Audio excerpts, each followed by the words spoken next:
Good afternoon. I'm Christy Runyon. This is an ABC 36 News update. A Louisville high school has hired a replacement for the former football coach who faces a reckless homicide charge in the death of a player who collapsed during practice. The Courier-Journal says Jason Heiser was named head coach at Pleasure Ridge Park High School. The 29-year-old was the team's defensive coordinator last season under head coach Jason Stinson. Stinson, shown here, was suspended from coaching after he was indicted on a reckless homicide charge in the August 2008 death of Max Gilpin, who collapsed during practice. Stinson has pleaded not guilty. After 3 decades, a former Fayette County teacher will go to prison. It took the jury 4 hours to find Russ Hubbard guilty of molesting 2 students. The trial ended Tuesday with the jury's verdict and with a recommended 6 years in prison for Hubbard. Lynn Maynor and Bo Goodman were both students at Beaumont Junior High. They each said Hubbard had sex with them. I used to go to his house to get high.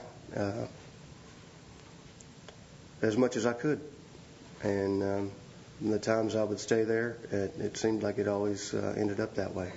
I would always wake up to the sex. The message that I got was that my safety was bartered for sex, and that was the extent of my worth.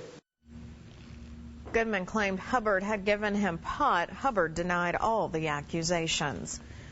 An ex-coach says he's guilty of sending sexually suggestive text messages to a 13-year-old. 23-year-old Brandon Rousey pleaded guilty yesterday. In exchange, he agreed to spend a year in jail for his plea. Rousey was a coach at Madison Middle School. He sent more than 100 sexually suggestive texts. A mistrial has been declared in the Pam Bartley murder trial. She's accused of killing her husband, Carl, a well-known car dealer, in 2007. Jury selection began yesterday, but the court ruled that not enough impartial jurors could be seated. A hearing is scheduled for August 3rd to decide what will happen next.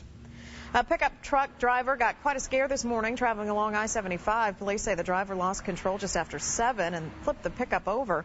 The accident caused a few traffic delays, but fortunately no one was seriously hurt. Kentucky is getting some help with the Billy Gillispie lawsuit from Texas, but it comes at a price. The ex-UK coach is suing the university for $6 million, saying he was wrongly fired 2 years into a 7-year contract. He filed suit in Texas, meaning UK needs lawyers licensed to practice there. So a state legislative panel has approved $100,000 for help from a Texas law firm. UK also countersued Gillispie, saying it doesn't owe him any money since he never signed a formal contract.